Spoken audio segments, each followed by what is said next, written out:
going back and reviewing, watching the game from Saturday. Let's start offensively. I thought Taylor played really well. We had no turnovers. He took care of the ball, made a really good decision down there right before half. We had no timeouts. There was a potential he could run it in there, but we had no timeouts. If he didn't make it, linebacker was coming on him, coming to tackle him a little bit. He made a good decision to throw that one. I thought our offensive line, the 2 sacks were not on the offensive line. We had a mental error in the backfield on the first one. The second one we protected well. It was more of a coverage sack there. And it was really, really nice to end with 2 scores in a 4-minute span right before half, and then come out and have 2 3-and-outs defensively and score both times there. So I was pleased there offensively with all the different guys catching the ball, and then defensively we have to have more production out of our linebackers. We need to play better there. We need to play better on the D-line. We didn't have the production that we need there after the first drive. I thought our secondary settled in, and we had 6 missed assignments there early in the first drive, and then we cut a tight end loose in the second drive, and that was from the linebacker position as well. So we've got to get those things cleaned up, which they did during the game, but I thought our special teams played extremely well.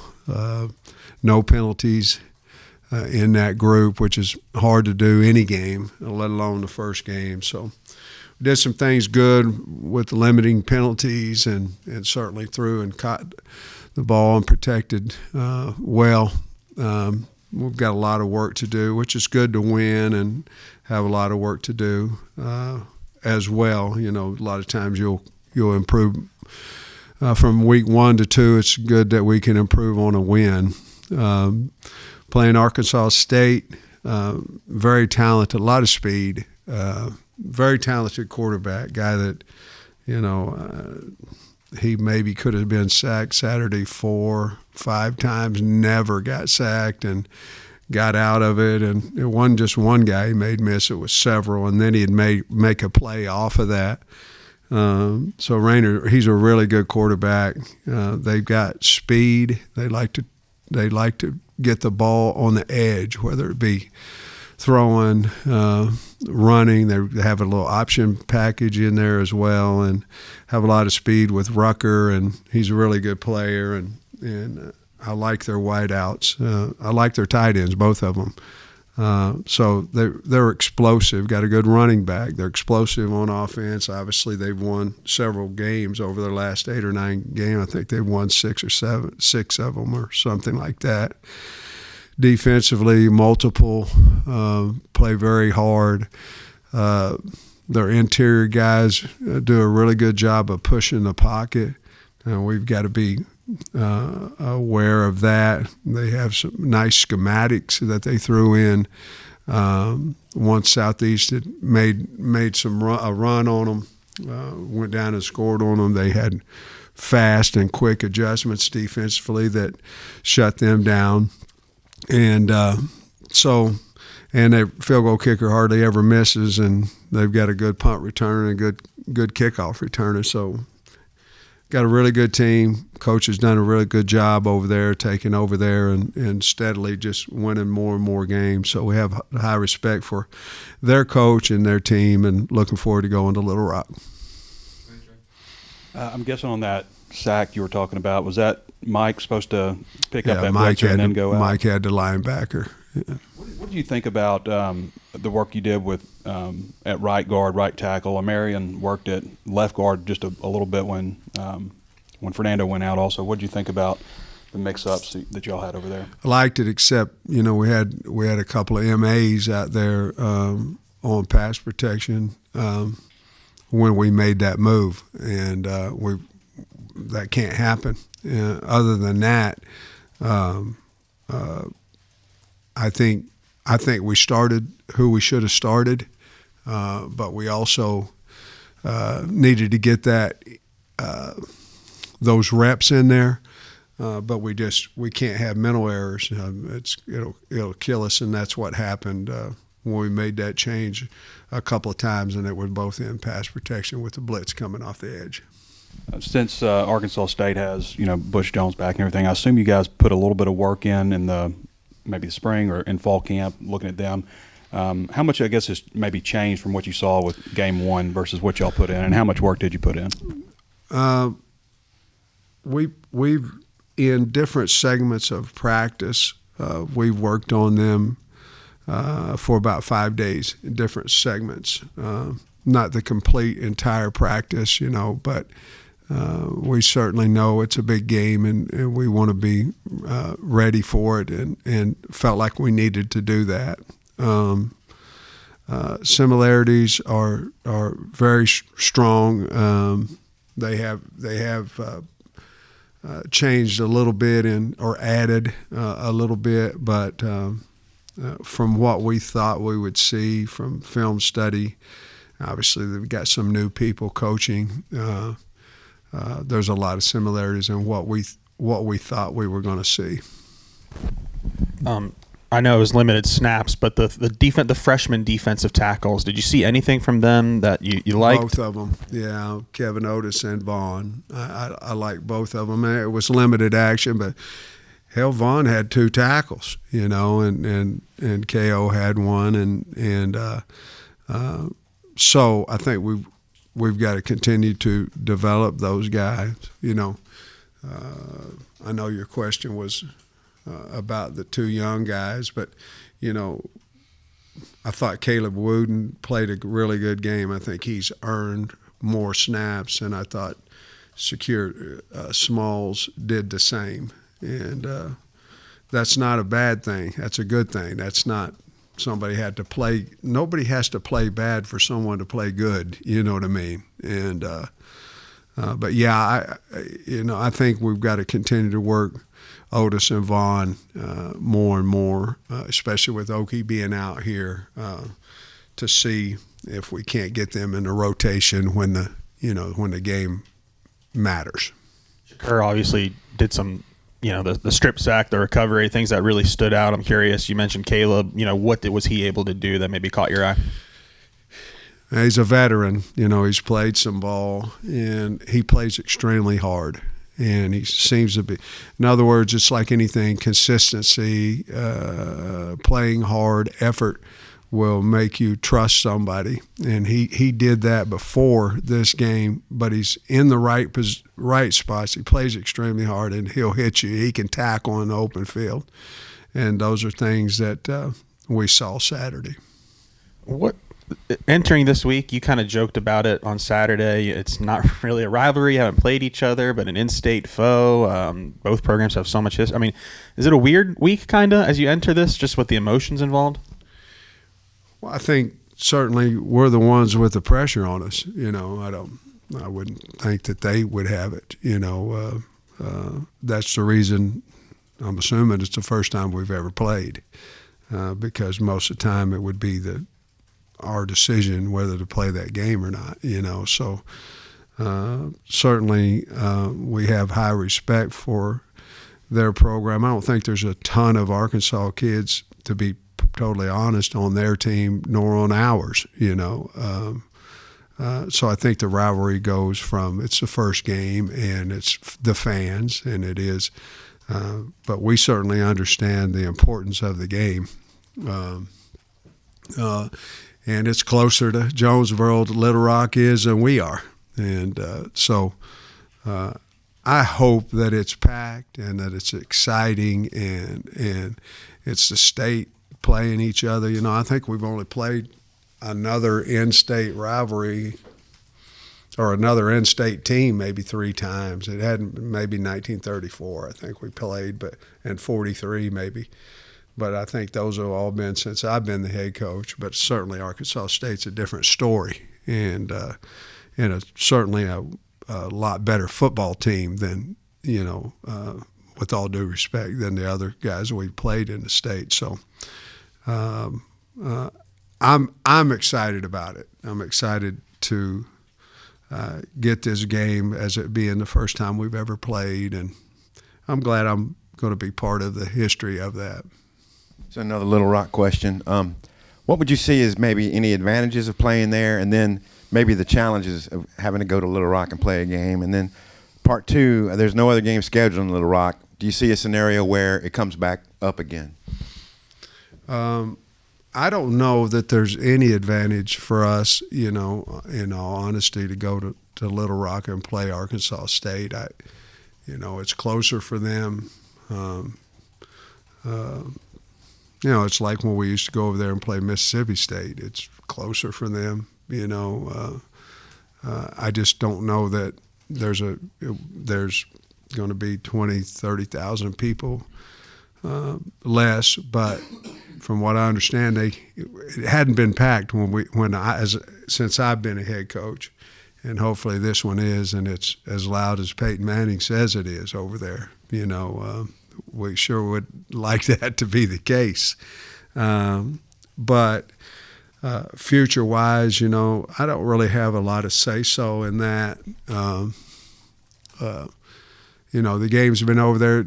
History, I still think history of the power of the Hogs in our state is a bunch of it is because we would take the team over to Little Rock, and there were certainly different times then.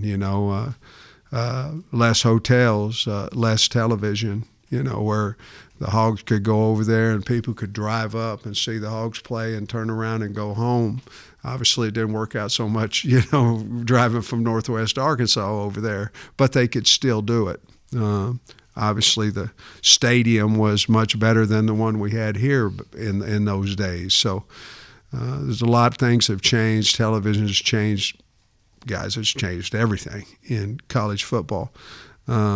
So I don't know what the advantage of it is going over there, except for the passion of the state for the Hogs. And going over there, I think, certainly continues that in the state of Arkansas. And I'm sure you've got some kind of relationship with Butch Jones. What do you make of him as a coach and as a fellow coach in the state? Well, I think he's done a really good job. Really good job. They've got a good team now. I mean, they've got a lot of speed, and they play extremely hard, and they're well coached. I mean, that's not coach speak. That's the truth. You turn the film on, they've got a nice football team, and that ultimately goes, through the head coach and the process and all that. And he started, he just kept building. And now they've got one of the top teams in their league over there. And I've known Coach Jones for a long time. I was at Tennessee, for about 2 days, when he got the head coaching job, one waiting to talking to him and one when I did talk to him, and then I'd be about the end of it. But good Lord works in mysterious ways. I was fortunate enough to get the O-line job at Arkansas. And but that's that. And, of course, since he's been, I was here first, before he was at Alabama at the time. And then once he got the Arkansas State job, of course, we've run into each other in different venues and always very respectful. I have a lot of respect for him. You mentioned not a lot of in-state kids on either side. Is it still an effective motivational tool to kind of talk to your team about the in-state first-time opponent and all of that, or is it better to just treat it like another game? I think we'd be foolish not to understand the magnitude of the first time in the history of both programs that were played. It's in the state. I mean, you can go play Maine if you've never played Maine, and it's not going to have the same effect as Arkansas State. But at the same time, we have to get better. Our team has to get better. We did some really good things, and we've got things to work on. So I think we'll be more concerned about the things we didn't do well, how we can get that fixed, and then we'll have to at some point address what this game means to the state of Arkansas, the importance. I know we don't expect to see David Oki this weekend, but are you thinking after this weekend, or what's kind of the status on him? Well, we have meetings every day, and he was one of the topics for this morning. He seems to be doing really well. He will not be ready this week, but to get him back by Ole Miss, we'll see. But I think there's a possibility. Now, what that is, I don't know, but I think there's more of a possibility that may happen than what I maybe thought last week. I kind of follow up on that with Antonio Jordan. I think he had the high ankle. Yeah. What's his status? I think Antonio's going to be, 3 weeks probably from now. It was a non-physical. I mean, foot caught in the ground, and he was trying to catch a ball, but it was a serious high ankle sprain. Those are usually about a 4-week recovery especially at that position. You can get back a little earlier as an offensive lineman or something like that, but at that position. So I'm still going to tell you probably 3 weeks from today. And I think after the game you may have said something about Taylor, how you just want him to play football when it comes to decisions to run and when to take hits and everything. Is there a balancing act there of like, hey, you don't want him to take too many hits, stay healthy, after what y'all saw happen last year? The last year's deal was a fluke. The guy was tripping, or however you want to say it, and hit him low. We want him to be smart. We're trying not to get him to run over people, but we also are on a program where we're really encouraging running out of bounds either.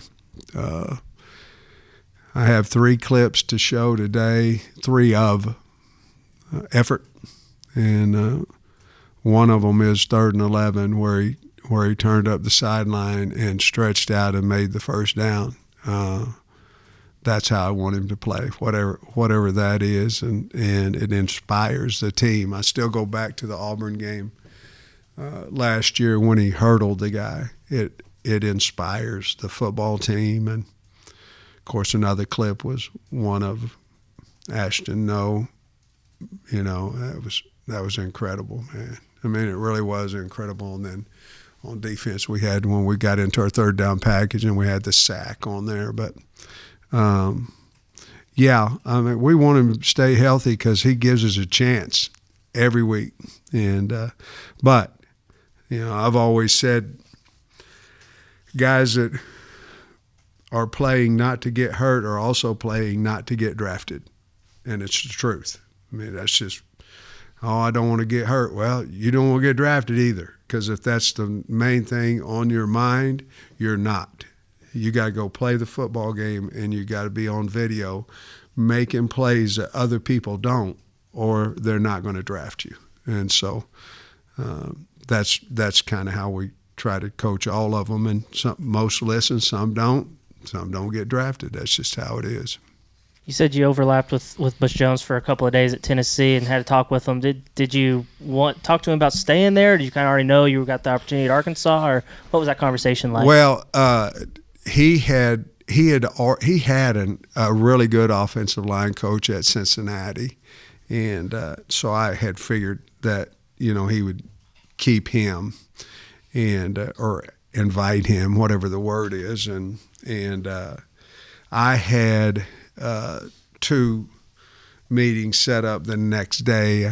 Coach Bielema was flying in to talk to me and Jim Chaney, and I had ironically, Tommy Tupperville had gone to Cincinnati, and I had an interview with Coach. After that, I had a meeting with Brett the next day in the morning, and then headed to Cincinnati that evening to interview for that job. And then Coach Bielema hired me, 2 or 3 days after that.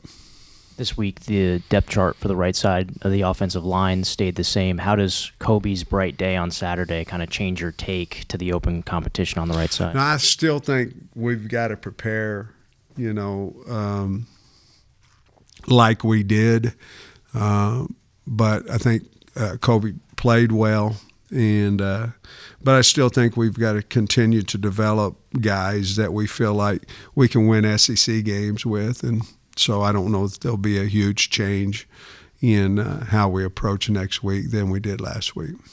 The right side, I mean, Kobe's from Arkansas, Amarian's from Arkansas. I know it maybe might be slim, but have any of the Arkansas guys maybe talked to you, or have you overheard the excitement for them for playing an in-state game like this? That's a good question. Not as of now. You know, we haven't had our meeting yet, and of course Mondays are cleaning up from Saturday, which is big. We have to take our time to clean all that up. We've got to get better, and then proceed into this week. But no, I haven't seen them, so they haven't. They may, but I haven't seen them, so they have not yet. Sam, earlier you mentioned that all the pressure is on Arkansas this week for this game, and it seems like it's a scenario where Arkansas State has everything to gain, nothing to lose, and maybe the vice versa for Arkansas. Why did you feel it was important to put Arkansas State on the schedule? Well, I was asked. You know, and to be honest with you, I was asked my first year here, and it was, you know, we'd like for you to play Arkansas State in 2025 in Little Rock. And to be honest with you, I'd just gotten a job here, and I'd have played anybody. I was the head coach at Arkansas, and then it was 6 years away, and I'm like, well, if I'm still here, you know, it'd be okay. But no, I mean, those are things. Most scheduling things are so far in advance, you know, and you don't really know who you're. If you're scheduling this team at this time, they may be, especially now in the NIL area, the revenue sharing area, they may have changed totally, you know. So, but I was asked, and I said, absolutely, that'd be good. And to be honest with you, I thought that it would be a lot of decisions you make are for the state of Arkansas. I mean, you want to make you do. And I know we let them down at times, and I know at times we make them happy. But I thought it would be good for the state if that happened. And so that's kind of why I said okay. And real quick, you mentioned the perfect game you guys played in special teams this week. As far as I know, no muff punts, no bad snaps. You know, every kick was made. What do you contribute to just playing that kind of game, and how much it seems like you guys have improved overall in that area? I think, first of all, having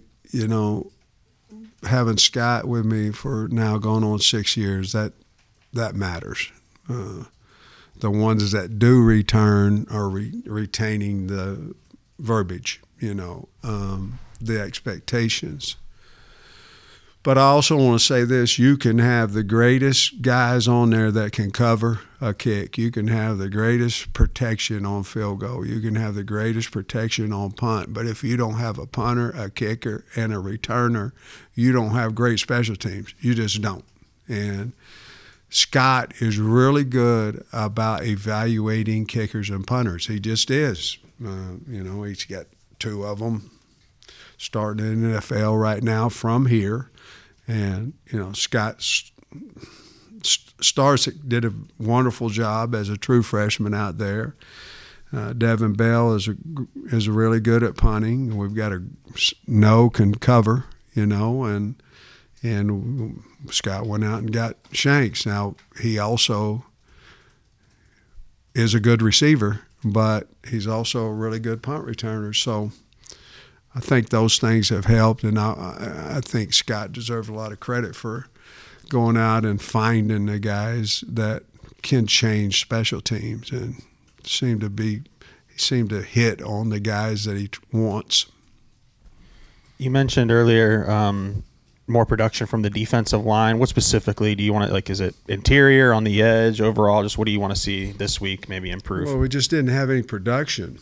when you look at it and you look at tackles, and Vaughn may have had the most tackles on the D line. We need more production. When you look at there and you look at the linebackers, we're not playing downhill, and we've got to do some things. If that's what it's going to be, we've got to do some things defensively that are moving them. We've got to do some more things. Because we do have guys that can run in there, but they've got to play better. They've got to get in the right gaps. That's the simplest answer. Be where you're supposed to be. But we saw some flashes, but flashes aren't enough. And so we've got to be physical. We've got to knock people back. Some things and their line was big. Now, I'll give them credit there, but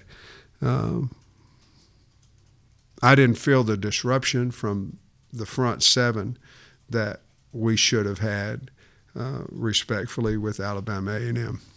And with Rayner, his escapability, what's the biggest emphasis in practice to make sure those could be sacks do turn into sacks? Well, we got to get him on the ground. I mean, every time you get back there, you want to knock hell out of the guy.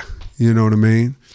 This one right here, if you do that, he's going to make you miss. Now, you've got to open field tackle the guy in the pocket. I mean, that's what you have to do, because he's proved that it's not just one guy missed him. Now, they had 2 or 3 times when he made 2 or 3 guys miss in the pocket. And so our biggest thing is, if we can get back there, we got to get him on the ground. And that's the knockout shot, or all that kind of stuff that you have when you have a quarterback. You have a flamingo lawn art, back there just standing there. You can knock that guy out, but this ain't the guy. We got to figure out how to get him down on the ground. Rohan Jones started. I think he came out after the first play, but I don't know if you told me 10 guys were going to catch a pass and one wasn't him. You'd say one of them? Yeah.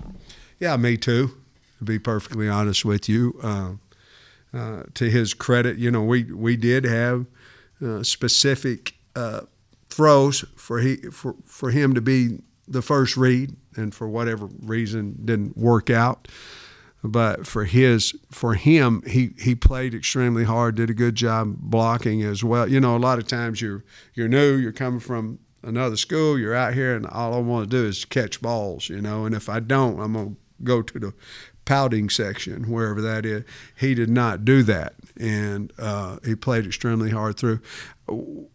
Trey, we think he's really a big-time offensive weapon, and I'm with you. We had talked about that well as a staff, that he's a guy that we feel like certainly is capable of stretching the field and doing some wonderful things. It just didn't happen for him, but it's not because we didn't try to get him the ball, and we have a lot of confidence in him, and I believe he'll get his statistics, his catches over the weeks.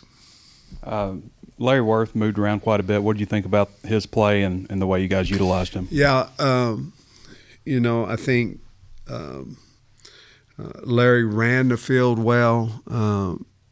He was solid with his assignments. I think, it all depends a little bit with Caleb, how Caleb comes around too.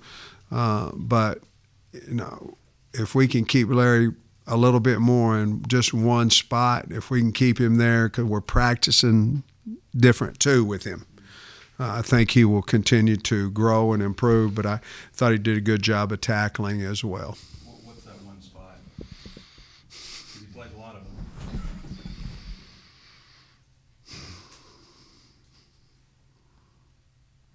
Well, he's probably the middle safety. He's probably not the boundaries. He's probably the middle safety.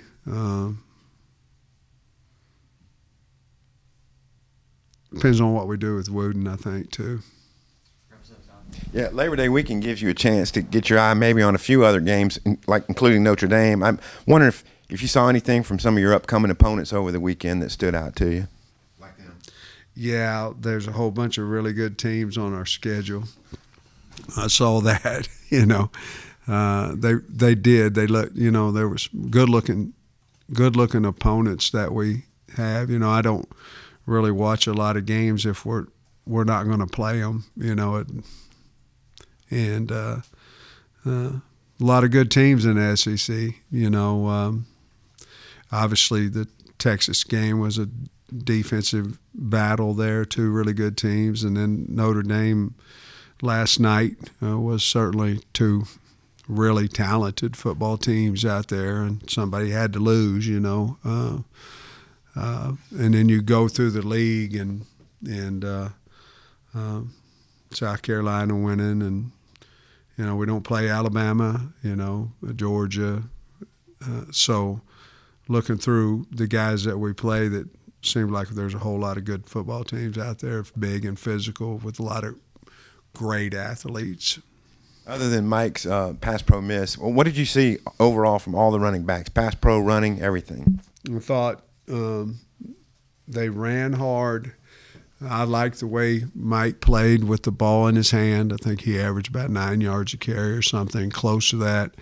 Braylon ran extremely hard. I think there was a couple of reads that I wish we had back. Stay in front side on a lead ISO play, but he ran hard and he finished forward, very engaged in the game.